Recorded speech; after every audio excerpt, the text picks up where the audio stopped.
Welcome to BookPilot, your destination for powerful ideas from the world's most impactful books. Today, we're diving into a fascinating and, honestly, kind of terrifying reality of human psychology. We're looking at Robert Cialdini's groundbreaking book, Pre-Suasion. The big problem this book tackles? Hidden subconscious manipulation. It shows us just how incredibly easy it is to alter someone's choices without them ever realizing it's happening. And this explainer matters because understanding these invisible forces, well, it's really the only way to harness them ethically in your own life and absolutely crucial to defend yourself when they're being used against you. To really wrap your head around the power of persuasion, you've got to realize that these tactics, they act almost like a magic pill. Imagine subtly administering this pill to someone before you even start your pitch or ask for a favor. Suddenly, they start behaving completely differently. And the brilliant part, or, the scary part, is that it creates this perfect illusion of conscious choice. The person feels 100% in control.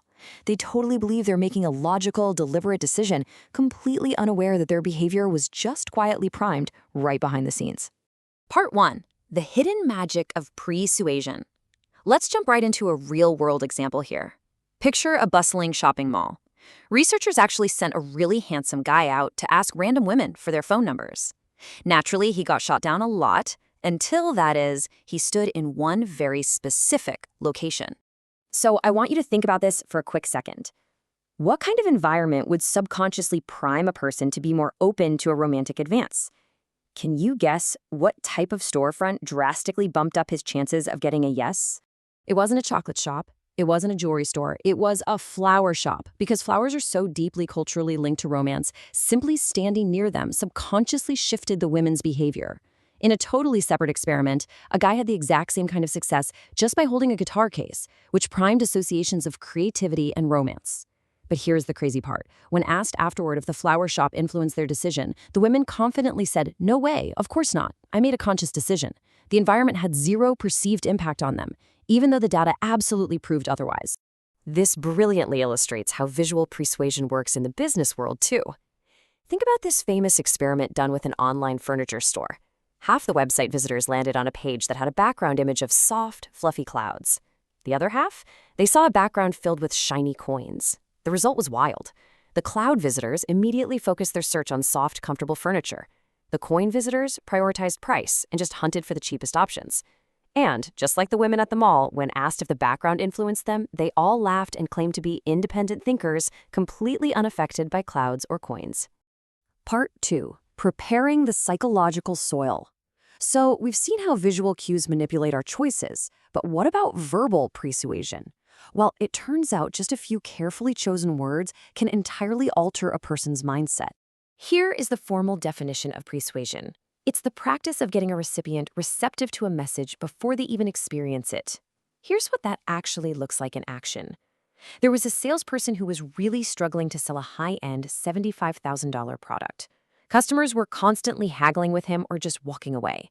So he made one tiny persuasive tweak. Right before revealing the price, he'd jokingly say, "Well, obviously I can't charge you $1 million for this." And suddenly, the haggling just stopped.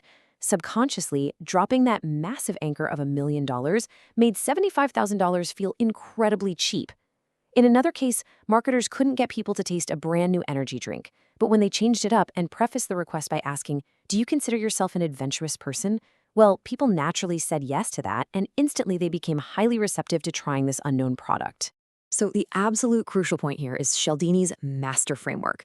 Think of it like agriculture. Your actual message, your pitch, or your request, that's the seed. But persuasion is the critical first step, preparing the soil. If the soil is hard and dry, it really doesn't matter how great your seed is, right? It just won't grow.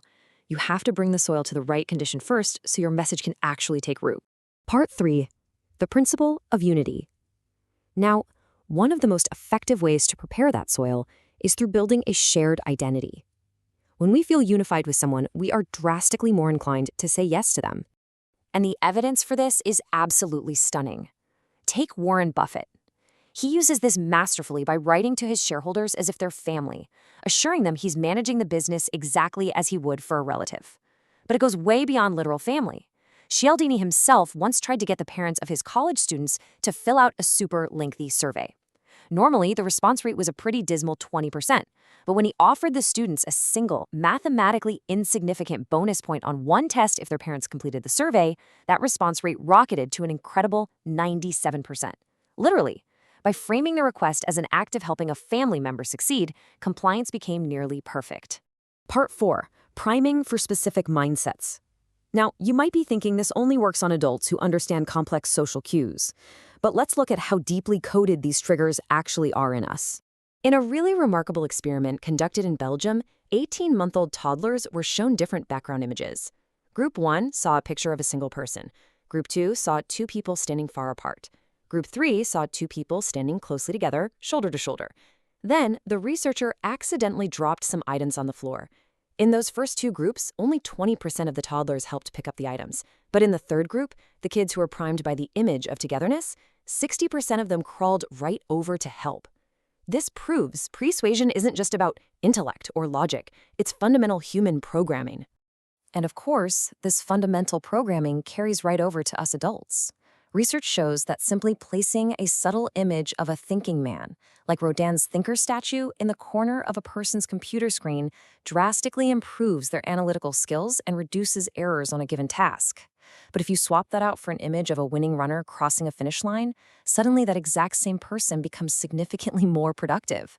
It's wild. They literally adopt the identity of the visual they were just exposed to. Part 5. 6 Practical Persuasion Tips. Okay, let's pivot to the practical application phase. I'm going to give you actionable takeaways you can start using today to prepare the psychological soil. Here are the first 2. Tip 1. If you ever give free products or perks to a client, consider giving them to the client's family instead. As we just saw with that 97% survey response rate, activating family unity creates fierce loyalty. Tip 2. When you need feedback on a project, never ask for an opinion. Asking for an opinion subconsciously causes the person to pull away, to judge you objectively. Instead, ask for their advice. Asking for advice creates togetherness. It actually makes them step forward and become a partner in your success. Moving rapidly through the next 3. Tip 3. Time your requests. If you want a raise, ask for it immediately after delivering a huge win, when the focus is squarely on your value. Tip 4. Activate shared status. If you're a student asking for donations from other students, explicitly state, "I am also a student." It instantly activates that unity principle. Tip 5. Physically decorate your environment to subconsciously force focus. Put a fake stack of money on your desk if your goal is wealth, or play highly analytical music before diving into spreadsheet work. Your environment persuades your own brain. And tip 6 is perhaps the most powerful one of all. Actively shift their mindset before delivering your message. Imagine dealing with a really stubborn colleague who refuses to agree to your new proposal out of pure ego. Before you pitch your idea, you just say, "Hey, remember 3 months ago when you compromised on that feature because it was what was best for the project?" That showed real leadership. By reminding them of their past cooperative behavior, you instantly shift their ego aside. You've primed them to adopt an identity of cooperation, which makes them highly likely to agree to your new proposal. Part 6. Ethics and psychological self-defense. Now, because these tactics totally bypass our conscious firewall, we really need to talk about strict ethics and how to defend yourself psychologically. If you're a business leader, you might be tempted to use these tactics unethically to, manipulate your customers into buying things they don't even need. Be warned, it will absolutely backfire. Why? Because your employees are always watching. If you teach them this sneaky, unethical manipulation as the standard of your business, they will eventually turn those exact same techniques against their own customer, which is you. Unethical persuasion literally rots a culture from the inside out. You also need to arm yourself with the ultimate psychological defense mechanism against people trying to persuade you.